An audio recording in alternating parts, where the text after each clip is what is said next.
What is going on, you beautiful bastards? Welcome back to the channel. I'm Brandon Sylvia. This is Unnecessary Rambling. Thank you all for stopping by. Consider subscribing if you were new. So we got a couple real big stories to dive into today. Everything will be listed down below in the timestamps, but we got a bunch of information. Hermen Hulst doing the PR, doing the interview rounds, and we had Cyberpunk and Witcher, all sorts of news from CD Projekt Red. Everything will be listed down below in the timestamps, but let's go ahead and dive in to this information that Hermen Hulst gave us over the last couple days. And for those of you who don't know, Hermen Hulst is the head of PlayStation Studios. And I'll make sure to link in the description all the sources where I found this information from in case you want to get, the full context for all of these interviews and you want to dive into it in, more depth. I'm just going to kind of quickly provide some of my thoughts and a quick little recap summary of some of the more interesting pieces I found from these interviews. And the first thing that I want to talk about is this interview that I watched on the Julian Chaze. I could be butchering that. Sorry, Julian, if I'm butchering that. But I was watching it on his YouTube channel, and the questions were all asked in French, so I had to kind of use some context clues to piece everything together. But we got some good nuggets of information here, and I jotted down some of the notes for, the things that I found the most interesting. So we will quickly go through those together here. And the biggest piece of info that I pulled from this interview was that the release between PS5 to PC is going to be at least a year between each release going forward for, their single player games. And for the live service games, they are wanting to launch on both PC and PlayStation immediately to ensure that they have as large of an audience as possible out the gate. So at least that is a bit more clear. There was a lot of speculation on, how long is it going to be between PC to PS or PS5 to PC release. So now we know at least a year for the single player games, and probably most of the live service games you're going to see a launch for PS5, PC day and date, same date, launching on both so that they can, get as large of an audience as possible. And I really don't take any issue with this business strategy at all. Reward the people on your platform first with the single player games, but don't make the PC audience wait too long to the point where your game loses its relevance or loses its kind of technical or visual wow factor. So yeah, I really just, have no issues with that strategy at all. Hulst also said that there are 25 first-party PlayStation games currently in development. So we have a lot to learn over the next few months, because all that we officially know about is outside of God of War Ragnarok is Factions 2, Spider-Man 2, Wolverine, and Horizon Call of the Mountain. And I think that might be it. There might be a few that I'm missing there, but needless to say, a very, very large gap to fill over the next coming months. But out of these 25 games in development, 12 of them are live service games. So that kind of goes back to what we were talking about the other day with it's looking like it's going to be a 50-50 split between single player and live service content. But Hulst reiterated multiple times that these service games are not going to replace the actual, single player good games. He also spoke about cross-gen releases and said that both Spider-Man 2 and Wolverine will be PlayStation 5 only, but he then said, hey, look, there's still 114 million PlayStation 4 users, and we want their money too.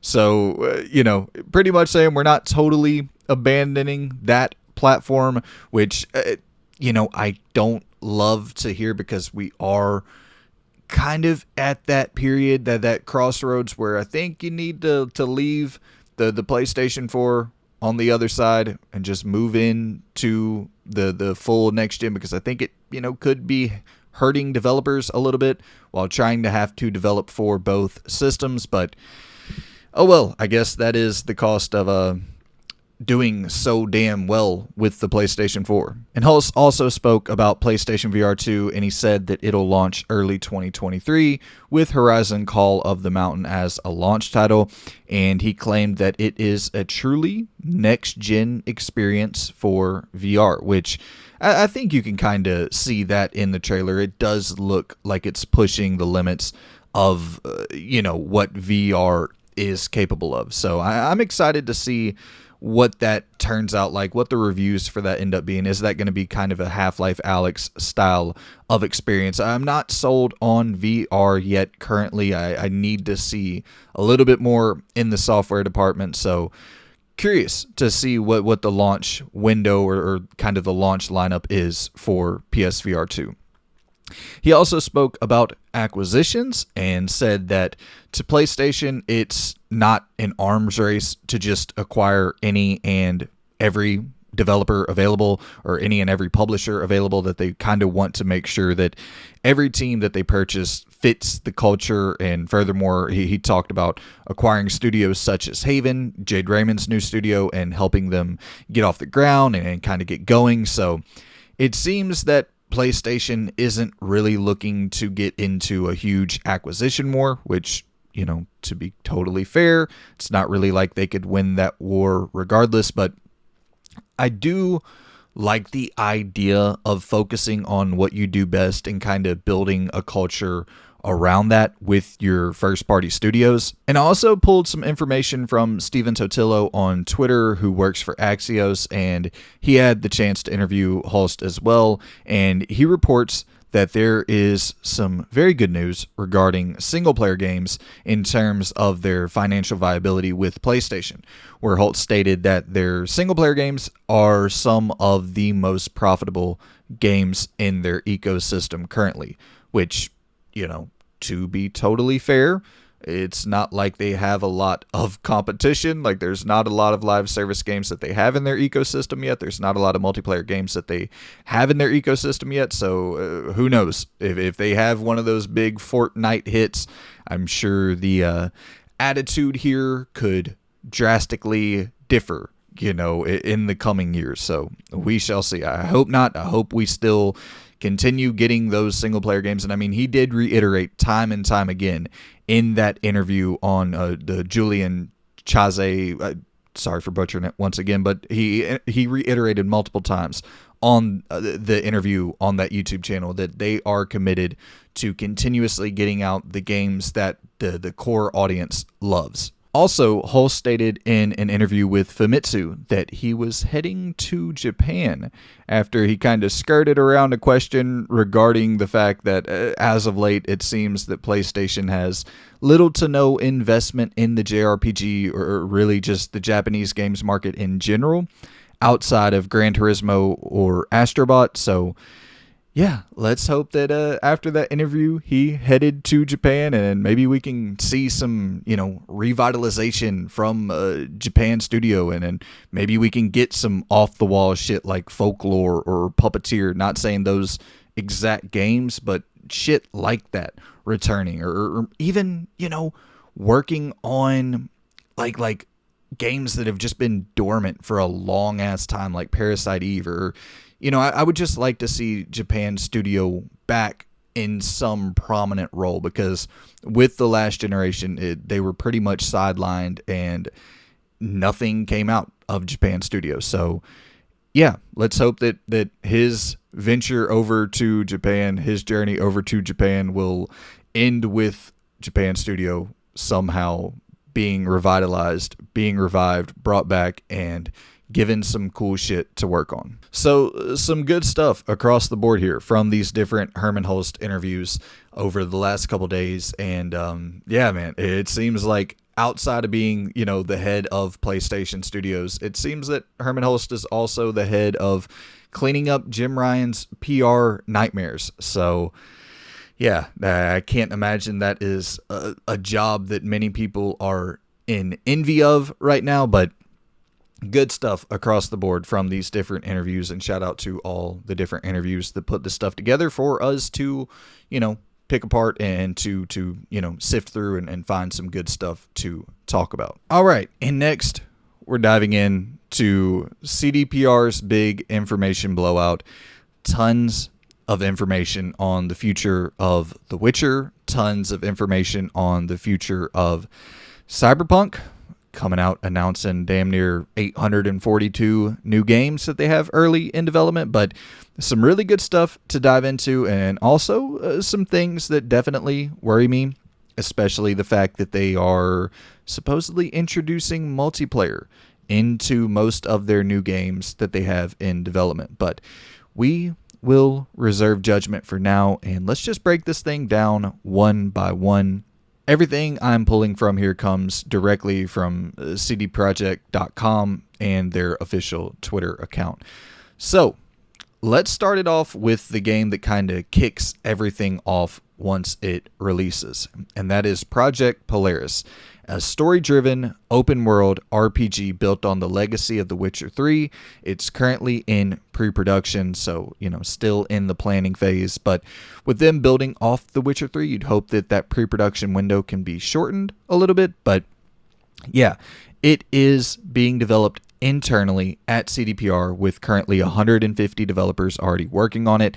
And every game that we're going to talk about from this point forward is supposed to be released within a 6-year window following the release of Polaris. So this is the kickoff. Once you see Polaris come out, whatever the game ends up being called when it releases, once you see that, the floodgates should be open from that point forward. And all of these games that we're going to be talking about today are being built on Unreal Engine 5.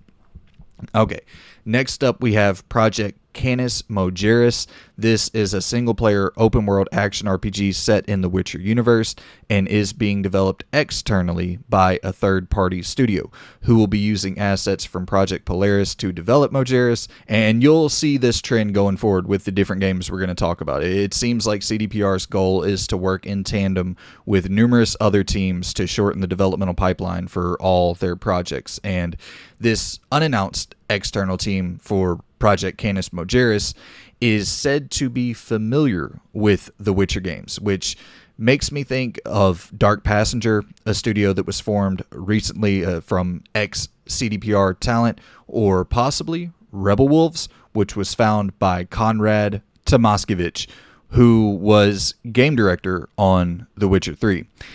Then we also have Project Sirius, which is supposed to be featuring a single-player story as well as multiplayer content. And like we talked about earlier, that immediately worries me, but I get it, trying to expand your audience as much as possible. I'm thinking this will probably be very Monster Hunter-esque in just its nature of core design philosophy. But this is being developed by Molasses Flood, which is an internal team that was founded by CDPR, and they are working out of Boston, Massachusetts. So moving to the U.S. here with Molasses Flood. So that is kind of the pipeline for what we can expect with the Witcher franchise for the time being. Hey guys, quick update. I was editing the video that you're watching, and I noticed something that was really concerning to me because I just totally missed this. I was thinking that the Witcher trilogy was going to be, starting with Polaris on to Sirius, on to Canis Mogeris, or however they ended up rolling that out. But that is seemingly not the case at all. I'm going to pull up the long-term product outlook here for you so you can see what I'm looking at. It says here The Witcher, and then it has Sirius by the Molasses Flood, and then it has the new Witcher trilogy by CD Projekt Red. And then it has Canis Mogeris by third party.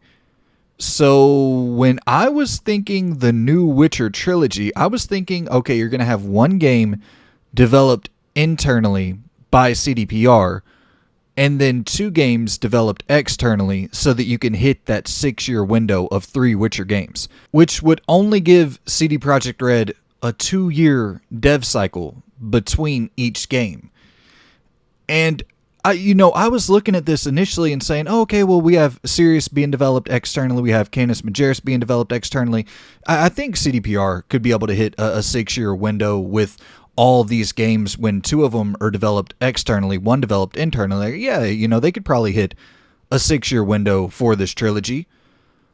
But with CDPR being the sole team behind the actual trilogy, and these other games just being other games that have no effect and don't constitute as the trilogy, then that leaves me a lot more worried. And I know that, they don't have to hit that 6-year marker necessarily, but even the fact that they're trying to set out for a 6-year turnaround for 3 games and giving themselves only 2 years to develop each game, like, that definitely leaves me worried, especially when you look at what happened with Cyberpunk 2077. And yeah, I just misread that whole situation. I was thinking, okay, yeah, this can definitely be done.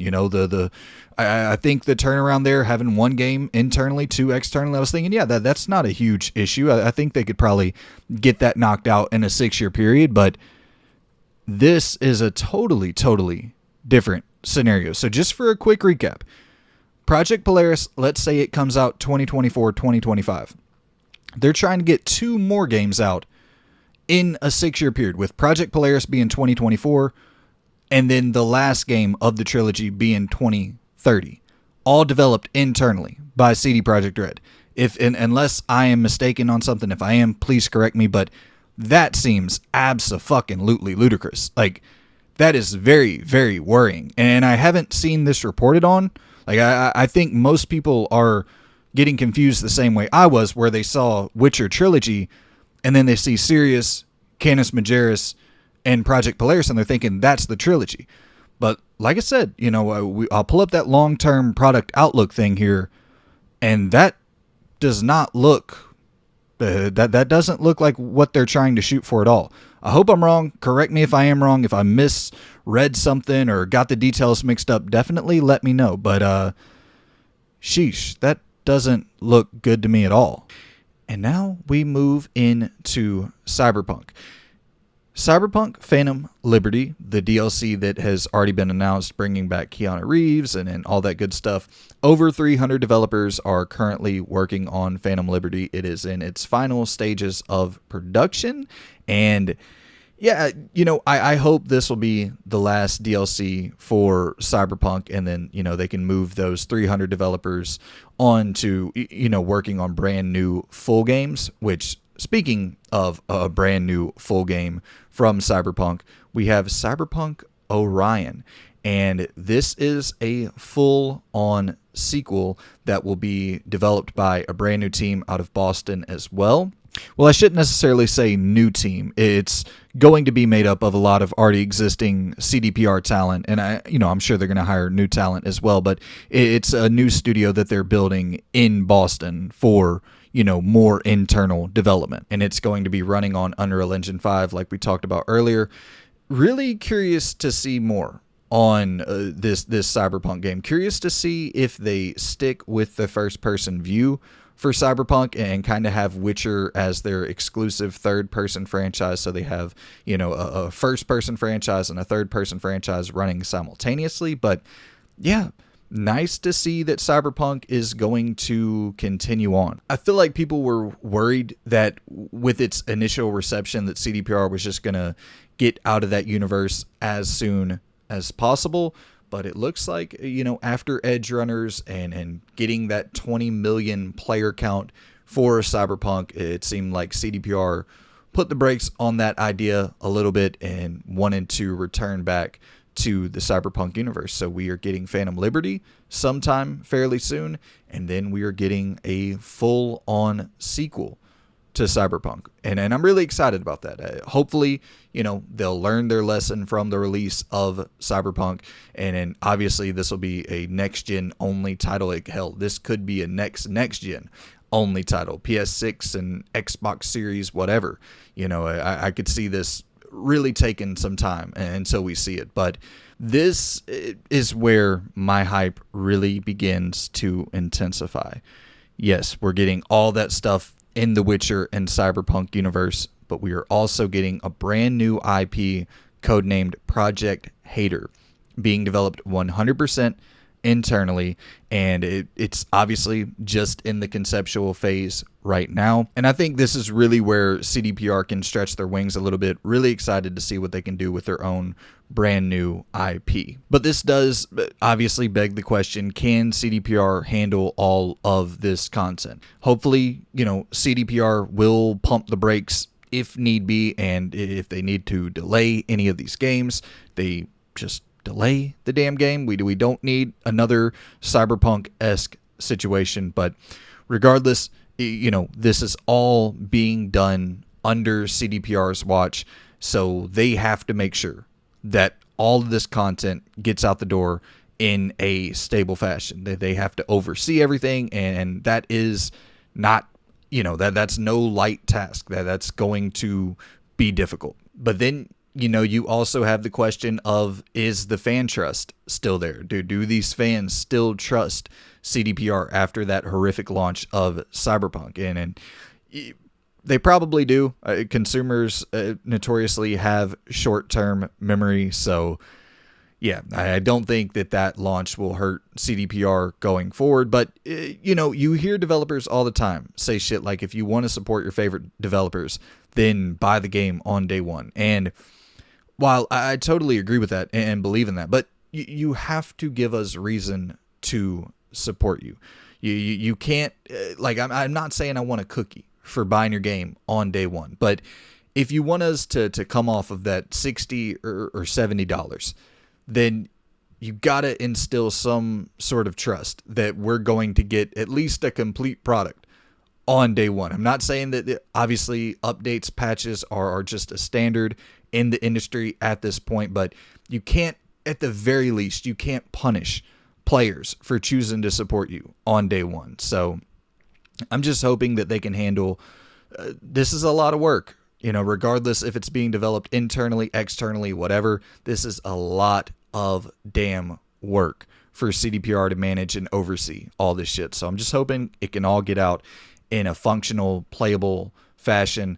Am I excited? Absolutely. Hell fucking yes. Some of this stuff sounds excellent, but I will for sure be waiting. Like CDPR, they're not going to be getting my pre-orders. I can't pre-order any game from CDPR. I'll absolutely wait until launch day, make sure that I'm watching people play those games on the platform that I will be playing the game on, make sure it's running smoothly, and then make my purchasing decision from that point based off the information that I have been given. But I love the transparency here. I love seeing just the pipeline for what we can expect without, the crazy expectations of having, a trailer where you're showing all these flashy details and then not being able to live up to it. I just like, having a little bit of a rollout for what we can expect over the next probably 10 years or so with CD Projekt Red. And then we get a mysterious cryptic tweet from Hideo Kojima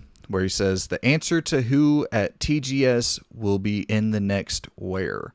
So pretty much saying that I'm assuming that we will be seeing this actor or actress revealed probably at the Game Awards. Hideo Kojima's new game will be announced at the Game Awards, and we'll probably be seeing just a quick little face reveal for who this actress is and get maybe a title for the game. I'm expecting this will probably either be Death Stranding 2 or Overdose, or maybe the little cloud game. I don't know. I feel like that'll probably be shown off next year at Xbox's E3 event. But yeah, if I could pick anything to see from Hideo Kojima, it would definitely be Overdose. That is absolutely what I am anticipating the most. I really want to see what Overdose is, but I'm expecting this initial trailer probably won't have a ton of information in it regardless.